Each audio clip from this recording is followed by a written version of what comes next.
Hi everyone. In this video, we are going to discuss about mutual inductance. We have discussed about inductance in the previous video. In this video, we are going to talk about mutual inductance. We have mutual inductance as well as self-inductance. But in this video, specifically, we are going to discuss about mutual inductance. Here, we have two long coaxial solenoids. One is a bigger one and another one is a smaller one. This green one, it is a bigger one, and this orange one, it is the smaller one, and both are having the same length, small letter L. Okay, now I have named the inner solenoid, the smaller one, this orange one, as S1, and the outer solenoid, that is this bigger one, this green one, as S2. Let the radius of the inner solenoid be small letter R1 and the outer solenoid be small letter R2. Let there are capital letter N1 turns, number of turns in the inner solenoid, and let there are capital letter N2 number of turns in the outer solenoid. Now we are taking like the number of turns per unit length. In the case of the inner solenoid, this orange one, that is S1, as small letter N1, number of turns per unit length. That is total number of turns, capital letter N1 divided by length L. So small letter N1 is the number of turns per unit length for the smaller solenoid S1. Similarly, the number of turns per unit length in the case of the outer solenoid, I am taking it as N2, which is equal to the number of turns of the outer solenoid. Okay, number of turns in the outer solenoid N2 divided by length L. We already said both the solenoids are coaxial. Okay, their axes are the same. And one is a bigger one, another one is a smaller one, but both are having the same length L. So, number of turns per unit length for the first one is N1 by L, which is small letter N1, and number of turns per unit length for the bigger one, that is N2, small letter N2, which is equal to capital letter N2 divided by L. Now, let some current I2, okay, let some current I2 is flowing through this solenoid, this green one, this bigger one, S2. So, let some current I2 is flowing through this solenoid, this bigger one, this green one, S2. Okay. The current I2 through the solenoid S2 will produce a magnetic field inside the solenoid, no? While we have discussed about solenoid, we said that. Okay, now this solenoid, the smaller one S1, it is inside this bigger solenoid. Right, so S1 is in the presence of the magnetic field produced by S2. So, there will be some magnetic flux linked with this the smaller one, the solenoid S1. Let that magnetic flux linked with the S1 be phi 1. Okay, there is some current I2 flowing through this outer solenoid. So, there will be a magnetic field in the inner part of that solenoid.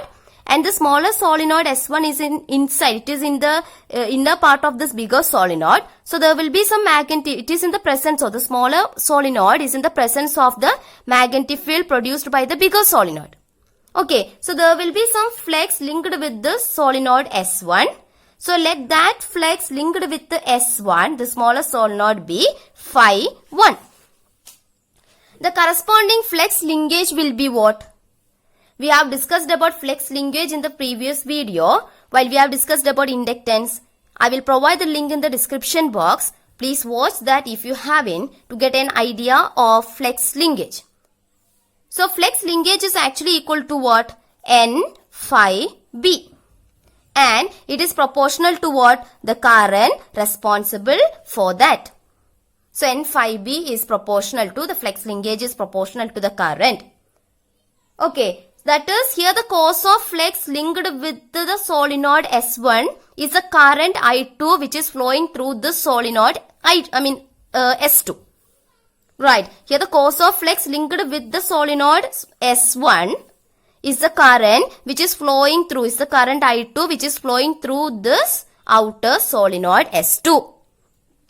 Okay, so here we can write the flex linked with the solenoid S1. Flex linked with the solenoid S1 as what? N1 phi 1.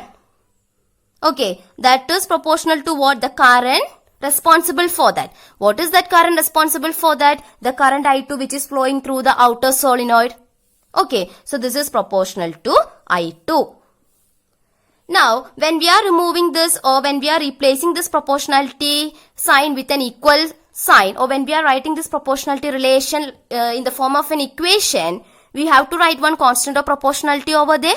Okay, so I am writing N1 phi 1 equal to some constant of proportionality. I am writing it as M12, M suffix 1 2, then I2 is here. Okay, so here this M12, it is actually called the mutual inductance of the solenoid S1 with respect to the solenoid S2. M12, it is also referred to as coefficient of mutual induction. Either you can call it as mutual inductance of the solenoid S1 with respect to the solenoid S2, or you can also refer this as coefficient of mutual induction. Mutual inductance, it is actually the property of a coil due to which it opposes the change of current in the other coil, that is a neighboring coil. When a current in the neighboring coil changes, the associated flux also changes, and that change in flux will induce an EMF in the first coil and hence an induced current. Right, so this phenomenon in which a change in current in one coil induces an EMF in the another coil. Okay, that is actually called as mutual induction. The phenomenon in which the change in current in one coil induces an EMF in another coil or neighboring coil, that phenomenon is actually called as what? Mutual induction. So mutual inductance, it is a property, and mutual induction, it is a phenomenon. Okay. Now, I am taking this as equation number 1. Now, what is the expression for the magnetic field inside a solenoid? We have the expression for the magnetic field B inside a solenoid as B equal to mu 0 Ni, where mu 0 is the permeability of free space or air. That is, if we assume that the whole system is kept in vacuum or air, there is nothing is inserted into the solenoid. Okay, then small letter n, it is the number of turns per unit length. That is, small letter n is equal to capital letter N divided by L. Then I is the current which is flowing through that solenoid, or which flows through that solenoid. Now, here, what will be the expression for the magnetic field inside the solenoid S2? Because there are some current I2 which is flowing through that bigger solenoid S2. So, there will be a corresponding magnetic field produced by it. What will be the expression for that magnetic field inside the solenoid S2? We already said that the solenoid S2 has small letter n2 number of turns per unit length. Okay, then I2 is the current. Okay, S2, the solenoid S2 has small letter n2 number of turns per unit length, and I2 is the current which is flowing through this solenoid S2. Okay, so the magnetic field inside the solenoid S2 will be what? I'm taking it as B2. So we can write B2 is equal to what? Mu 0. Then N is N2 here. Then I is I2 here. Okay, and I'm taking this as equation number 2. So, the flux linkage with the solenoid S1 can be written as what? Flux linkage with the solenoid S1 is what? N1 phi 1. Okay, that N1 phi 1 can be written as what?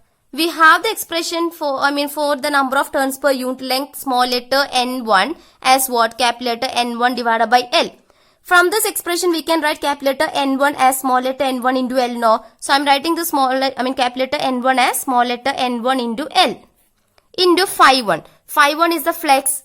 We have the expression for the flex phi as what? B into A. Magnetic field into area.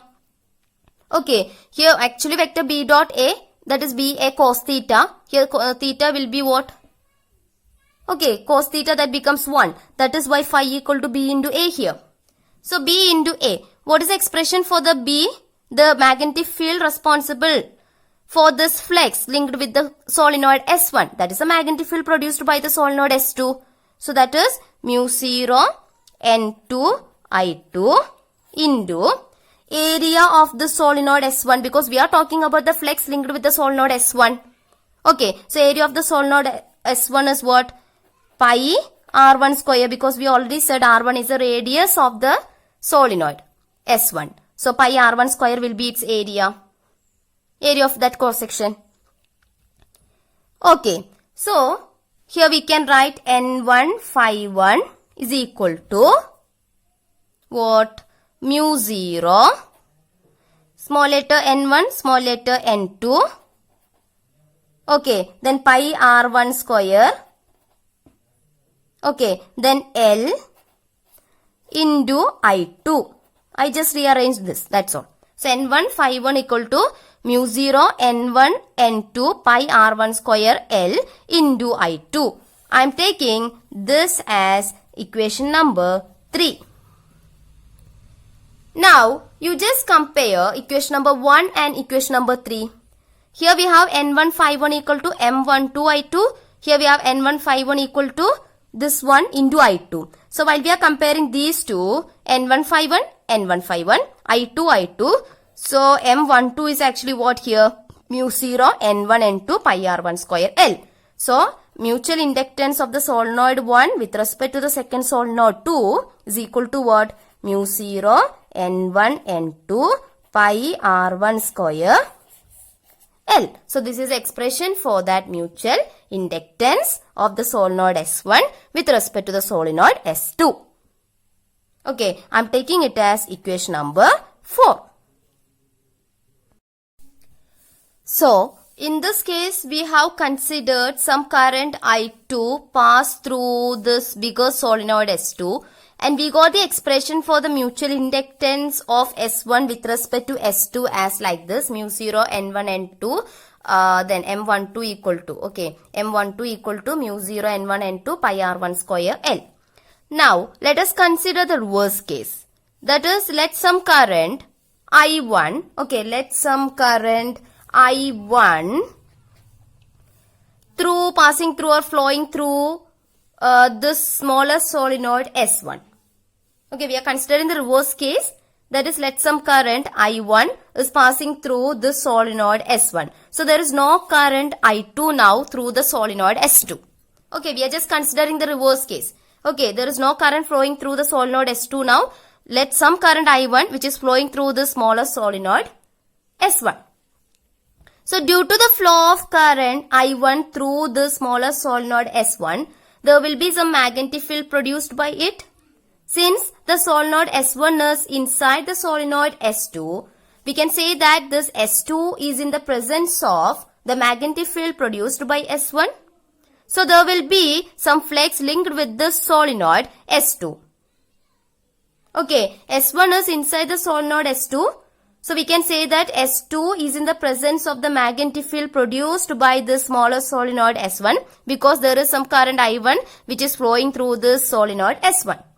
Okay, so there will be some flex linked with this solenoid S2. So, what about that flex linkage with the coil S2? The flex linkage with the coil S2, that can be written as N2 phi 2.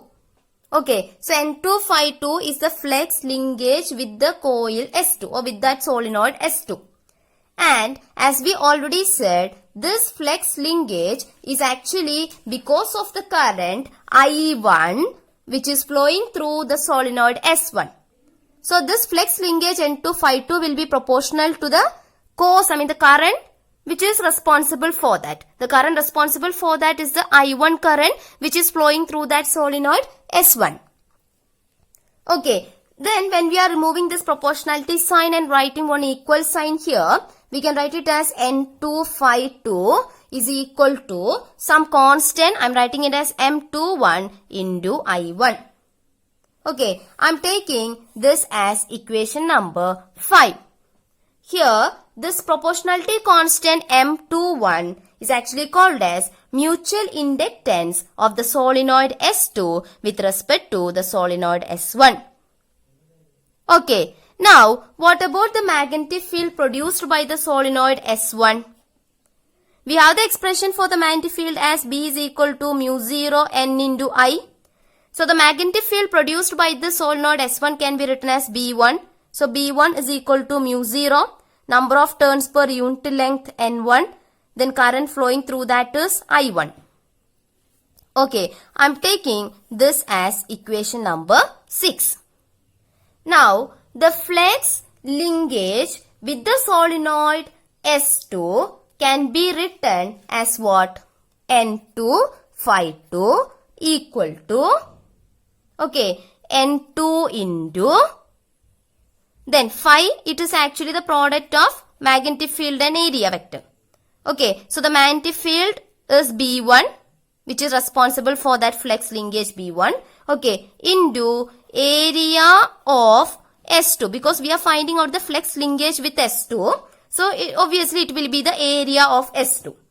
But here, we won't want to take this area of S2. We don't want to take this area of S2. We just want to take the area of S1. Why? Why? Because the flux due to the current I1 in S1 can be assumed to be confined completely inside S1. That is, usually when we are talking about magnetic flux through a surface, it is actually the dot product of magnetic field vector and the area vector, that is vector B dot vector A. Here the magnetic flux is confined solely inside the solenoid S1. So we don't want to consider the area of S2, though we are talking about the flux linkage with the solenoid S2. Therefore, we can write the flux linkage with the solenoid S2 as what? N2 into magnetic field B1 into, then instead of this area of S2, we just want area of S1, because the magnetic flux is confined solely inside the solenoid S1. Okay, so we don't want to consider the area of the solenoid S2. We just want to consider the area of the solenoid S1. Okay, so this can be written as N2 phi 2 is equal to, we had already this expression, number of turns per unit length, small letter N2 is equal to capital letter N2 divided by L. So capital letter N2 can be written as what? Small letter N2 into L. So small letter N2 into L. Okay, now what about the magnetic field B1? Mu 0 N1 I1. Okay, into area of S1. What is the area of S1? Pi R1 square. Okay, so this can be written as N2 phi 2 is equal to, I'm just rearranging this, mu 0 N1 N2. Okay, then pi R1 square L into what? I1. I'm taking this as equation number 7. Okay, I'm taking this as equation number 7. Now, you just compare this equation number 5 and equation number 7. See the equation number 5, that is N2 phi 2 is equal to M21 I1. Equation number 7, N2 phi 2 is equal to this much, this one into I1. So while we are comparing these two, N2 phi 2, N2 phi 2, I1, I1. So rest we have this as M21.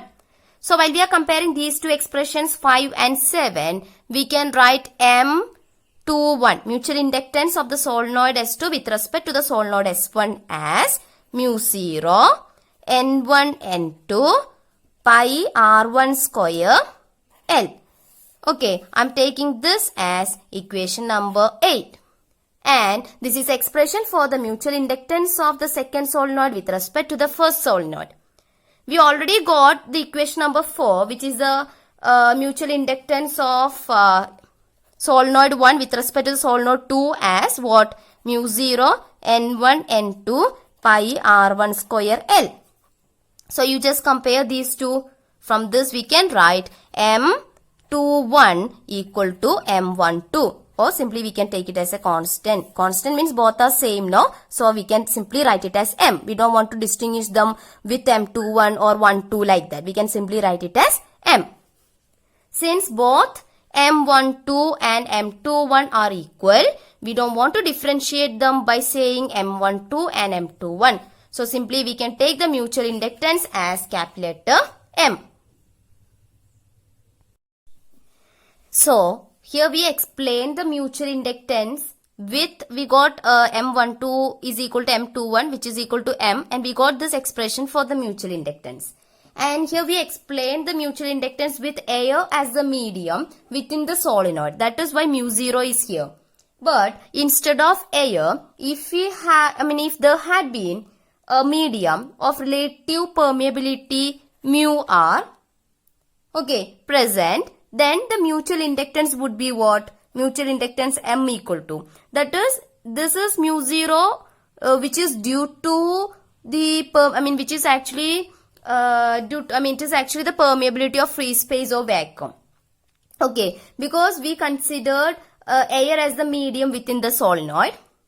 But if there had been, instead of air, if there had been a medium, any medium with permeability mu, then this mu equal to what? Mu 0 into mu r. So if there had been a medium with permeability mu, the permeability mu as the permeability of medium, then we can write this mutual inductance as, instead of mu 0, we can write mu, which is a permeability of medium, into N1 N2, then pi R1 square into L. This mu, it is actually equal to mu 0 into mu r, where mu 0 is the permeability of free space and mu r is the relative permeability. So we can write this expression as mu 0 mu r N1 N2 pi R1 square L. Now let us recollect the Faraday's third experiment. We have actually discussed about all the three experiments of Faraday's and Henry in the previous videos. I will provide the link in the description box. Please watch that. I'm taking the third experiment here. Let us recollect this experiment. That is, here we have a coil C1 which is connected to a galvanometer. Here we have a coil C2 which is connected to a battery through a key. Then when the key is pressed in or when the key is closed, some current flows through this galvanometer and there will be a magnetic field produced by it. And this C1, since it is nearer to this coil C2, the magnetic field lines will be linked with this coil C1. So there will be a flex linked with this coil C1. When the key is pressed, when it is closed, a momentary deflection will be there in the galvanometer. When it is released, again a momentary deflection will be there in the galvanometer. That was the observations we got from Faraday's third experiment. We have discussed actually this experiment in the previous video. So here in this experiment, an EMF is induced in this coil C1 when there is a change in current through the coil C2. Let this coil C1 has capital letter N1 number of turns and let the current flows through this coil C2 as I2. And let phi 1 be the flux through the coil C1.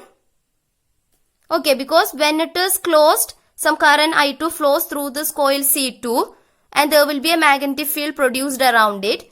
Since this coil C1 is kept nearer to this C2, the magnetic field lines, some magnetic field lines will be linked with this coil C1. Corresponding to that, there will be a flex linked with this coil C1. So let phi 1 be the flex through the coil C1.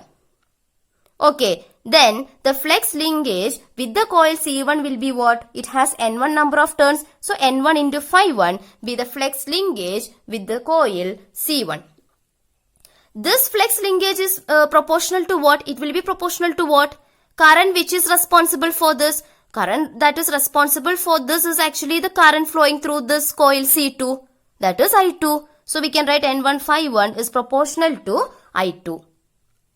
Okay, then we can write N1 is equal to some constant M into I2. Right, because it is a mutual inductance, no? Okay, M is the mutual inductance. Now, if current varies with the time, flux also varies with the time. Okay, so if current varies with the time, we can write it as what? Current varies with the time, so d by dt of M I2. We can write like this now, current varies with the time. Then when current varies with the time, this flux also varies with the time. So here we will have d by dt of N1 phi1. Okay, this can be written as what? N1 into, it is a constant. So d phi1 by dt equal to M into d by dt of I2. Okay, now from what is this actually? N1 into d phi1 by dt. From Faraday's law of electromagnetic induction, we have the induced EMF epsilon as what? Minus d phi by dt. If there are n number of turns, then minus n into d phi by dt. So here we have N1 into d phi1 by dt. That will be what? Induced EMF epsilon 1 minus epsilon 1, because here we have only N1 d phi1 by dt. So N1 d phi1 by dt will be what? Minus epsilon 1. Okay, EMF induced in this coil C1, that is epsilon 1. Minus epsilon 1 is equal to M into di2 by dt.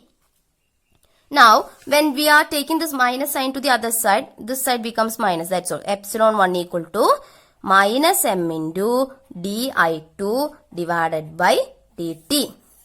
Okay, epsilon 1 is the EMF induced in this coil C1 because of the flux link, because of the change in flux linked with this coil C1. So epsilon 1 is the EMF induced in this coil C1, and here you can see epsilon 1 equal to minus M into di2 by dt. So this expression shows that varying current in the coil C2, because I2 is the current which is flowing through this coil C2, and if we vary that current I2 with the time, so varying current in the coil C2 can induce an EMF, that is epsilon 1, in the neighboring coil C1. Okay, this expression shows that varying, that is why di2 by dt, varying current I2 which is flowing through this coil C2 can induce an EMF epsilon 1 in the neighboring coil C1. This phenomenon is actually what? Mutual induction. Okay, so this phenomenon is actually mutual induction.